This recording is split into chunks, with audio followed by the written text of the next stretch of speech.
Hello, everybody. Welcome in for another episode of Ball Club Confidential. I'm your host, Austin Price. Hope you enjoyed last week's episode with Jemai Mashak. Coming up tonight on the show, we have Santiago Vescovi. But before then, we bring in Hunter Badura of the Volunteer Club. And Hunter, it's an exciting time of year. You've got baseball getting ready to get started up. You've got basketball in full swing as Rick Barnes and company continue to win some big basketball games. But it's also merch season. It's always merch season. Absolutely. With the Volunteer Club, and you're wearing a couple of those, or at least one of those lays that was inspired and designed by the Amaliava family. Absolutely. And you can look right behind us. We're constantly trying to push new product, but we have now these lays from Nico's new apparel line. They're available on our website at thevolunteerclub.com. Encourage Vol Club members to go check that out. And also, obviously, our basketball team is having great success, and Dalton Connect continues to just amaze. And so we have these new Connect 3 Dalton Connect shirts. So we encourage our Vol Club members to check those out, as well as other products that we have as well. Inspired by, obviously, the board game Connect 4. Were you a big Connect 4 fan growing up? I was, but I was not very good at it.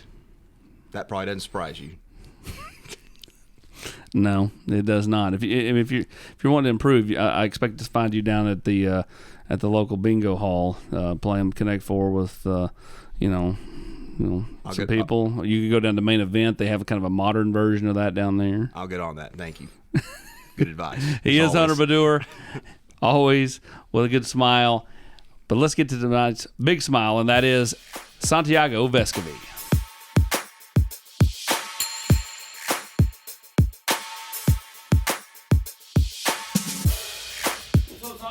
Austin, how you doing? Good man, you? Good to see you. You too. It's been a little less than 5 years since you walked onto a court in January. Could you have ever imagined the path this was going to take when you enrolled kind of mid-season 5 years ago? Definitely not. I would have never guessed I was going to be here for 5 years. Once I first got to be here, the first months, then I could tell that I belonged to this place. There's a lot of things that I love about the University of Tennessee, from on the court, off the court, my teammates, coaching staff, everybody that's around, the fans. There's a lot of positives, and I could have told you that I felt really comfortable here, and I could see myself living here in the future. But I would have never guessed that I would have stayed here for 5 years. When we had Jackson Ross out, who's the punter on the football team, Australian, he talked about that first month he was here. He's like, I cried. It takes a lot for a man to admit he cried like 10 times, right? He said he cried like 10 or 15 times in that first 30 days. But he was redshirting. You hit the ground and just went to playing. So I don't think you had any time for emotions to really hit you. Is that fair as from a standpoint of you didn't really have that kind of I'm homesick, you were just for playing? I think there's a couple things to that that people don't know. First of all, I know Jackson personally. He's one of the greatest guys. He has a dog now too. Dog's really cute. But the difference between Jackson and me, other than that I played right away, is that Uruguay's really far from here, but it's only 1 hour of time difference. Yeah. I lived in Australia for 6 months, and you're in a different time zone. It's I'm hard telling you, that time difference, it plays a huge part into this whole thing. I remember once I lived there, when I was living there, my parents, it was just hard to communicate because the only 2 times that I could talk to them was either earlier in the morning when I was waking up and they were going to bed, or the other way around. When I was going to bed, they were waking up. So during the whole day, they were asleep, and when I was asleep, they were awake. So that's a lot tougher to deal with. I struggle a little more when I was in Australia too, for that same reason. But I guess you could say too that I didn't have time to cry or think about that I'm being away from home. And I was already used to it too. By the time I got to the States, I'd been away from home for I'd say 2 years. So that 2 years prior coming here kind of prepared me. How would you describe your game? My game, I describe it as somebody that can think the game. I think I can shoot, and I can play off the ball a lot better than I can play on the ball too. And mainly just a shooter. I can really think the game. And defensively, I think I've improved a lot. And yeah, I mean, I think I can. Crafty? Yeah, definitely crafty. That's kind of international players. I think that we have that compared to the USA players. And the main thing is I'm not athletic or to the extent that the SEC is, for example. So growing up, if I didn't have that craftiness, it was pretty much have it or you're not going to be able to play because I can't outjump people here in the SEC. So that's kind of where you build that craftiness. And yeah, at this point, just adapting pretty much to my surroundings. Of course, we have a couple players like Dalton come in that offensively are putting numbers that we've never seen in the past X amount of years here at Tennessee. So kind of just trying to adapt my game and kind of shape it around him. How has the heat altered you? Because, I mean, like, everything was running a lot through you before he got here, right? And they were finding ways to get you open and that type of thing. And now it's more kind of clear out, and he kind of does his thing, and, you know, you're in a different role. How has that affected you? And, I mean, do you like the kind of new role? Kind of take me through it. I don't think at this point, really, I'm a 50-year, and at this point in my life, all I'm thinking about is winning, to be honest. I really could care less about stats, whether I'm getting 3 points, 10, 20, or whatever it might be. Sure. It's definitely a different role that I have right now to what I used to have. The main thing I think now is that we're playing a different basketball too.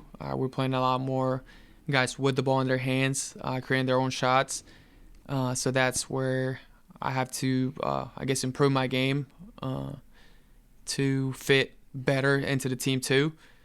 But like I said, we have guys playing really, really good, and at this point, all I want to do is win. So I'm gonna keep doing whatever I can to help the team, and then see what we can do in the future. Do you like the fact that this team, like, every game, it's somebody stepping up? I mean, you go back to the Ole Miss game, Dalton scores 8, but, you know, Jonah scores like 24, right? And, you know, you had a little bit of a slump there for Jordan Gainey, and then all of a sudden he has a big game against Alabama.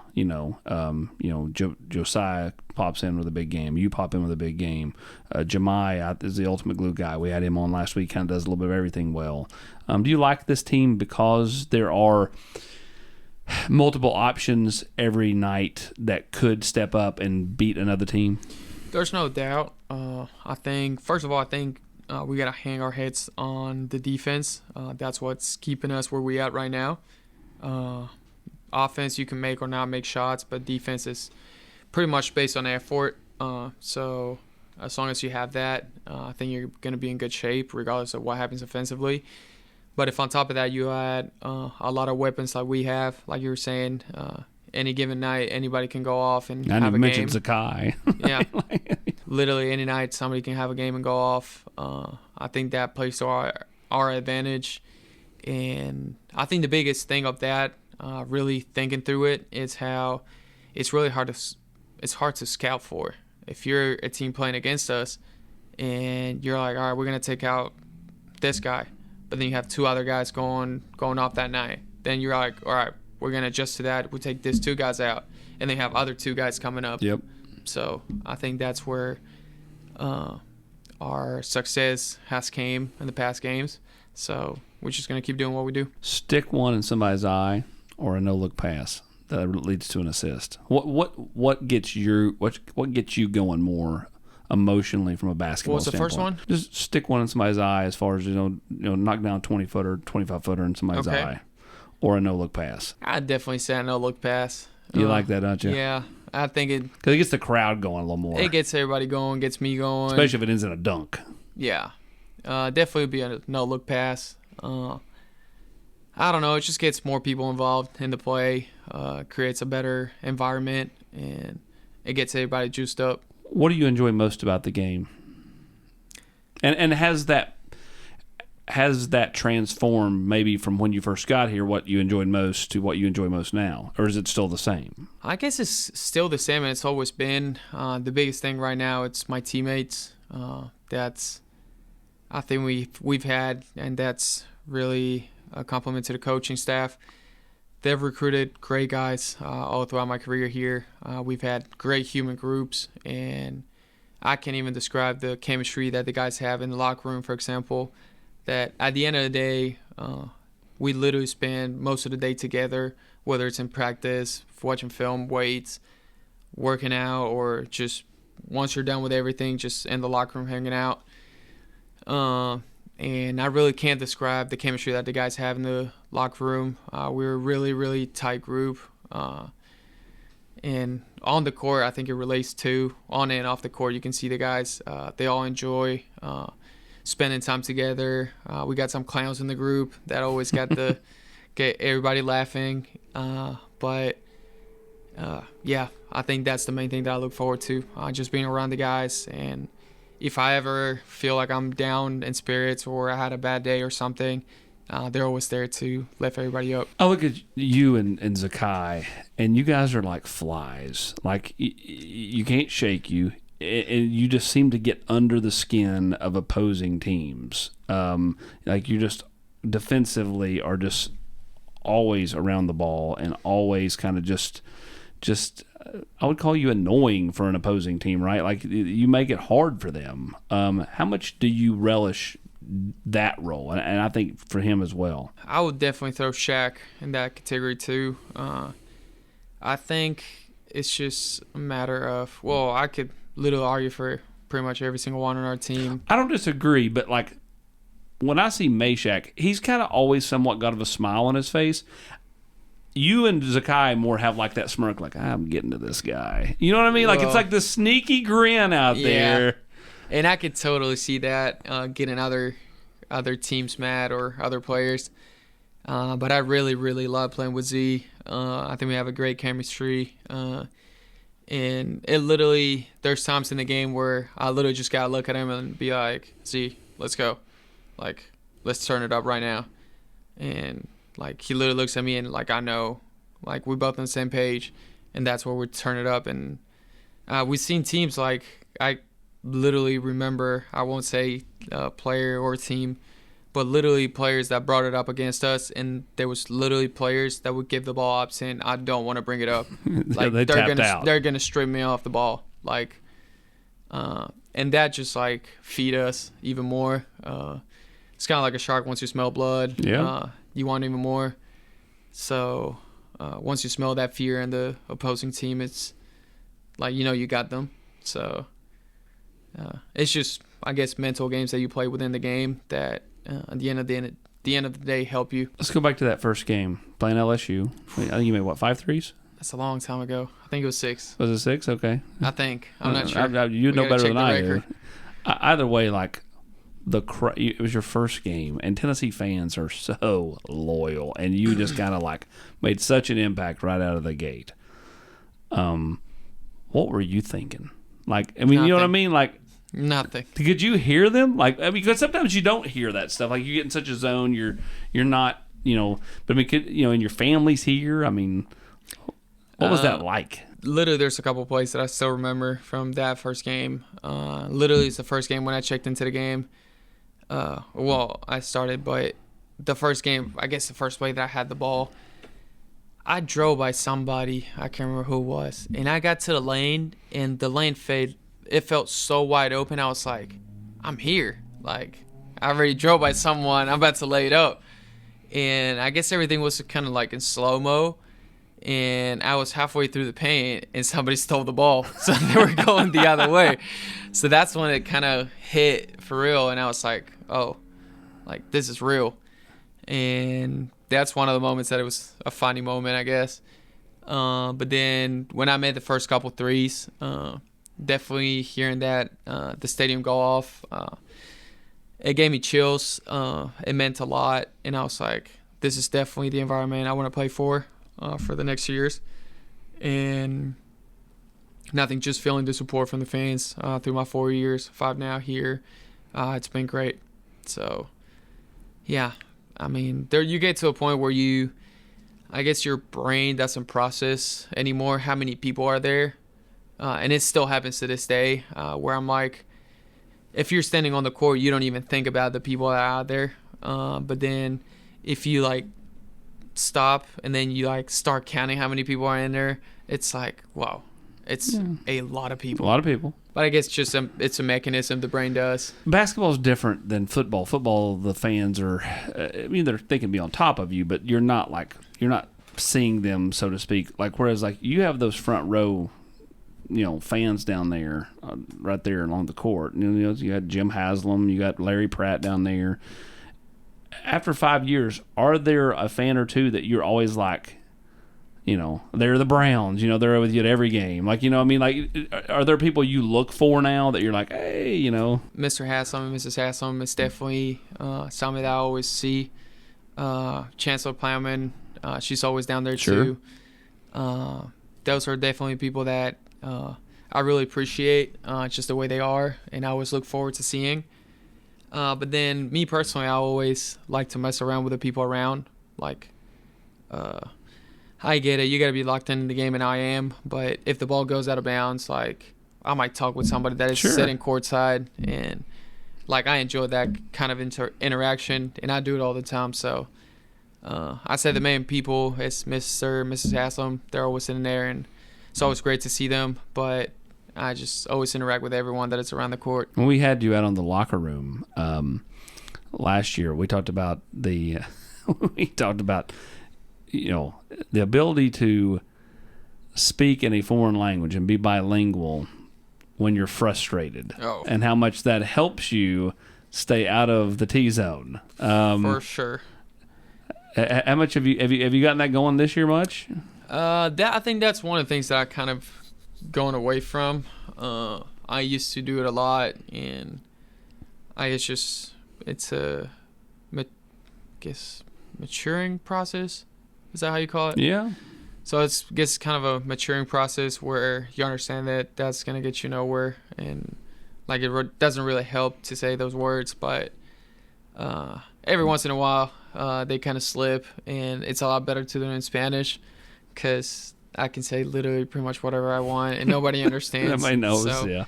I can let some steam off that way and not get in trouble. Whether if I would have said it in English, I would have probably not be on the court anymore. How hard is it to play for Coach Barnes, and how much did you have to adapt to that coaching style? Because I mean, he has certain expectations, and if you don't live up to them, you end up over on the bench. So I mean, like, how different was that? That's definitely one of the biggest adjustments for me that I have to make through college. Definitely, Coach Barnes, it's a guy that it's really, really hard to play for, but once you kind of get it, it's great. It is great, because mainly the things that he wants, it's someone that is going to play their heart off. That's like a no-negotiated thing. You got to have it or not. If you don't have it, you can't play for him.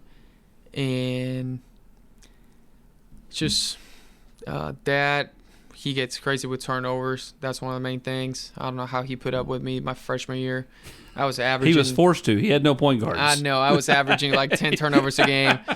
But so be it. He didn't even have a guy like Jemai who can kind of do a little bit of everything to come in and play when the Z got hurt last year. So, but yeah, just playing hard, I think, is the main thing for him, and you can really enjoy playing for a coach that's been around for that many years and has been in the business, has seen a lot, definitely has a lot of experience. I think it turns into a great thing to do, really enjoyable to play for him, as long as you're doing those things. Mainly is playing hard. All right, so I teased this with him when we were in the elevator coming up. I said, I've got a question for you, and it's a lighthearted question. But, Kobe Bryant had his two careers. He had the number 8 career, and then he had the number 24 career. Mm-hmm. You didn't change numbers, but you had the Vescovi career and the Vescovi career, because you had everybody change how you say your name about halfway through. Oh. So which career was better, Vescovi or Vescovi? Do not get me started with that. First of all, to be honest, I still don't know how that became such a big deal, and everybody was talking about it. Like, I really don't care how they call me. To me, if you really ask me, Vescovi is the way in Spanish. Vescovi is the way English people would say it. Sure. And I even loved it. Like, I like the way Vescovi sounds in English.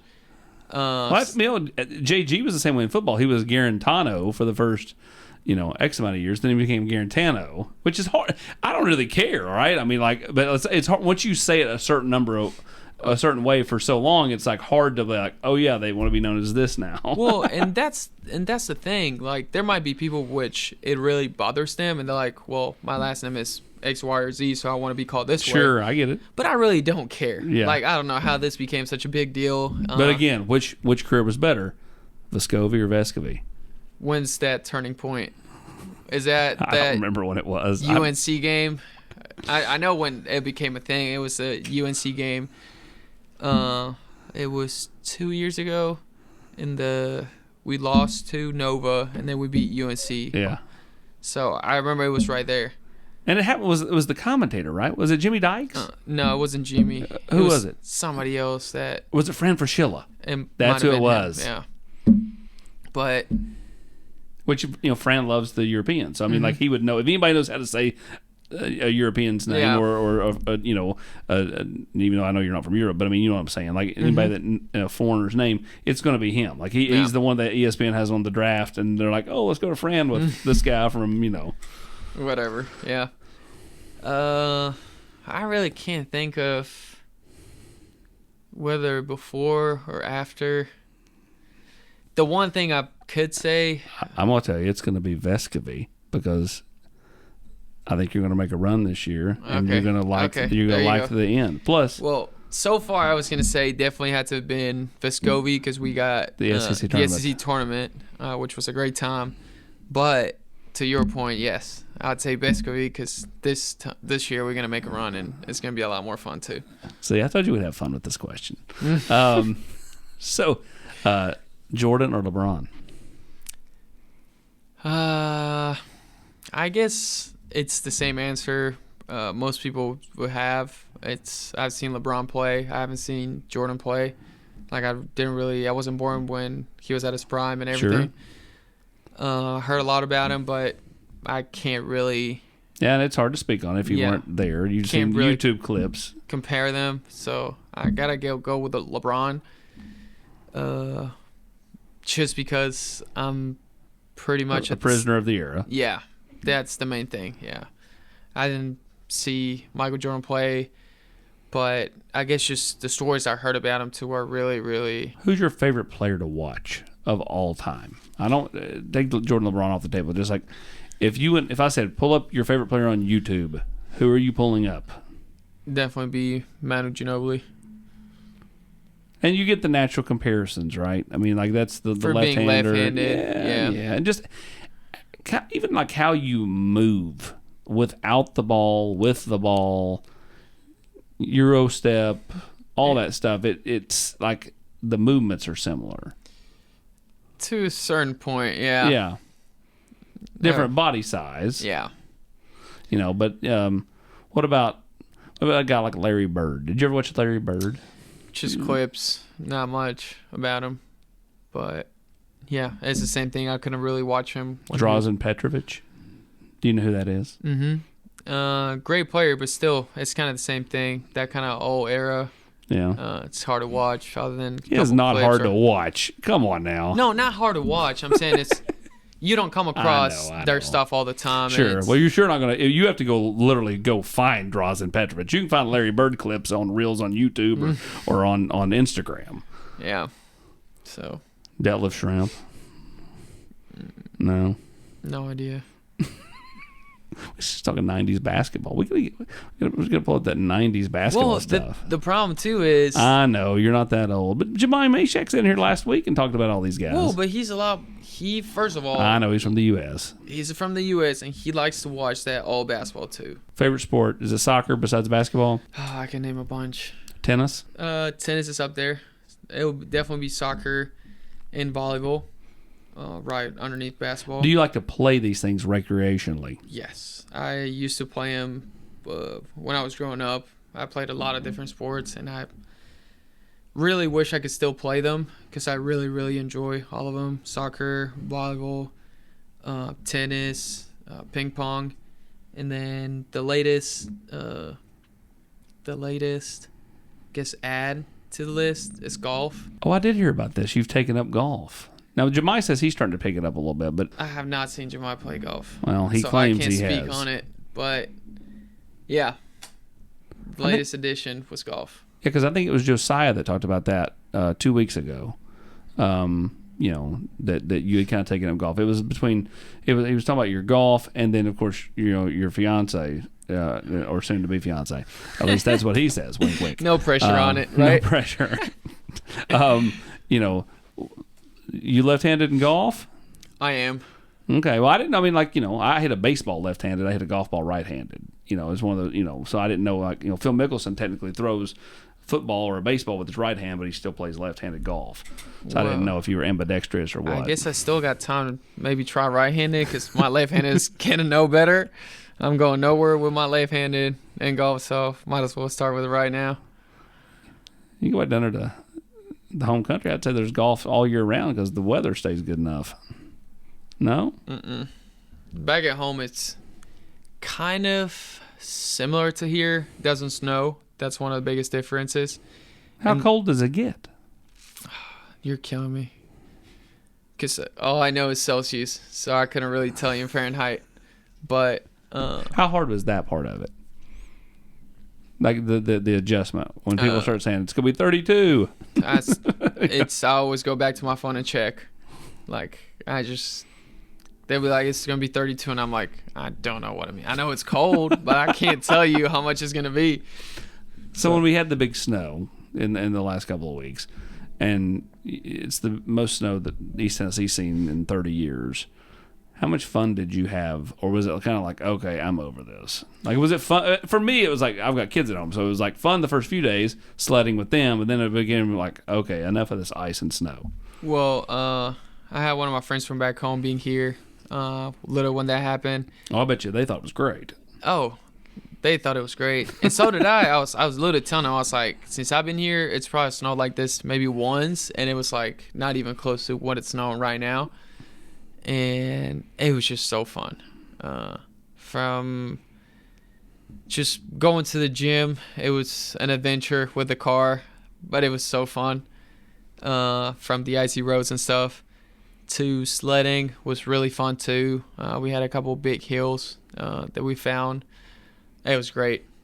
A little dangerous and risky, but it was definitely great. One of those things where you don't tell Coach Barnes you did it. Exactly. Yeah. You like bundled up, making sure you're like, if I fall off, I'm gonna be like wrapped in bubble wrap. I should have. It's one of those things you ask for forgiveness, not permission. Yeah, it's easier to ask for forgiveness than permission. Yes. So did the girlfriend, was she sledding too? Yeah, she came with us too. She's from Ohio, so she's more used to the snow. She's used to the snow, yeah. But where at in Ohio? It's called Medina, kind of close to Cleveland. Yep. So northeast Ohio. Yes. Sure. Yes. Does that make her does she like all the Cleveland sports teams? She like the Browns, the Cavs? She was a fan of the Cavs, and then I guess she kind of is a fan of the Browns, but she doesn't really watch much. Gotcha. Now, she went to school here? Yeah. And you met her. How did we ask this girl out? Was this? Oh. Did she ask you out? Is that the story we're going No, with? No. I was the one. I was the first one. It all started on Instagram with a DM, but he slid into the DMs. I did. Look at you, but Casanova. Then we had a class together. It's called Vol Leaders. Yeah. Oh yeah. Great class. Really, we had a lot of things. Is that when you were in there playing hacky sack in the indoor? Probably it was. You hacked and next thing you know, you were taking her to dinner. But yeah, pretty much had that class together, kind of got to know each other a lot more, and yeah, pretty much right after that we started dating. The one thing that struck me earlier in the conversation was that you can see yourself living here once basketball's done? When I said I could see myself leaving, I was talking about more like freshman year me. Okay. Like I could have seen myself living during college. But even with that, I really like Knoxville as a city. And that's something I tell everyone that to me it's got the right speed. It's just big enough, but not too big. Exactly. Like I grew up in a city. It's where I'm from. It's like a really small city, but it's packed with people. It's kind of like a New York, but way smaller. Yeah. But the amount of like madness every day, traffic, people rushing everywhere, it's kind of the same thing. And like now moving here, it's like a lot more calm, but it's still a place where you're not gonna get bored. There's still enough things to do and enough people to be around, but at the same time, it's a lot more slower, I guess, than a real city. Favorite part of Knoxville is where? Ooh, that's a good question. After 5 years, I would say you've seen just about anywhere in Knoxville. I can't imagine you're just confined to, South Knoxville going across the river. Well, that's the thing. Depends a lot on the weather. I'd say if it's like summer, I think South Knoxville has a lot of things to do.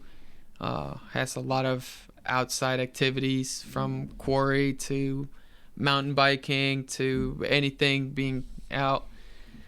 And where else? I really like Sequoia. That's one place. Especially springtime. Yeah, I really, me and one of my friends, he's from Uruguay. He's studying here. We drink this tea called mate. People make fun of me when they see me carrying it around. It's just fun looking, I guess, for people here. But we literally go and sit in the Sequoia right next to the river where they have like a kind of like a big park. It's just a long park that goes along the river. We literally would just go and sit on one of those banks and just talk. And right across from the golf practice facility. That's what you need to be doing, is going to see the golf coach and going to practice over at the golf practice facility. No, it's not across from the golf facility. The park, the park's right across from it. No way. Well, yeah, but I'm talking way before that. I know what you're saying.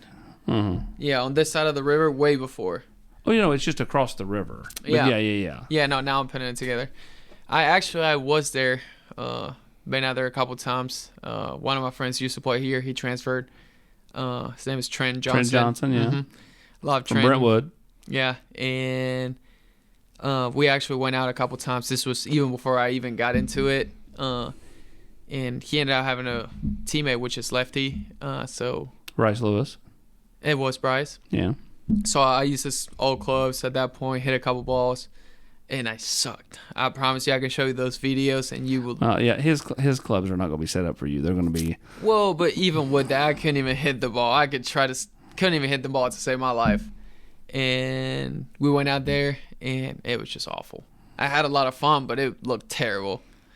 And yeah, now Trent literally came and visited a couple times, and we've been talking about golf and stuff, and it's been really fun. Has it hit you? We've got about 2 months left in this thing. No, not yet. I mean, I talked about this with Josiah 2 weeks ago. Like, you go through senior day last year, and you have to, kind of go through it from a standpoint of like, this is it, knowing that it might not be because you've got this extra year if you want it, right? Do you think it will be? You don't seem like an emotional guy, and neither does he, for that matter. But even he said like this one could be more emotional because there is finality with this. I could be very emotional. That's one thing, but I guess with the amount of years and like I've been moving from place to place pretty much for a long time now, so it kind of you've got more roots here now. Yeah, that experience have taught me a lot too in terms of like how to deal with the situations. So last year, for example, I wasn't sad at all. I was like, if it's meant for it to be my last year, I had a great time here. Let's see what the future has ahead. And then if not, I'll have another year here. And like knowing that I had that possibility definitely helped me to be more calm about it. This year still hasn't hit me Too much work left to be done. Yeah. We're still full on going right now, so there's really no room to think like, oh, we're almost done or this or that. So, yeah, just focus on the season right now and see where it takes us. How much is the family in with this last go around? They have not been yet. They actually planned a trip. They're going to come here in March, I think. So they'll be here for senior day all the way through the SC tournament and pretty much, anything else. Try to be somewhere around that. Literally, I think it's last 3 games and maybe the SEC tournament. How hard is the SEC tournament? It's definitely a hard tournament to play in, but I think it's really fun. I really, really like the vibe of the SEC tournament. For some reason. Because the fans? Yeah, it's like, first of all, it seems that you have already played, so it's kind of like, you know, everyone.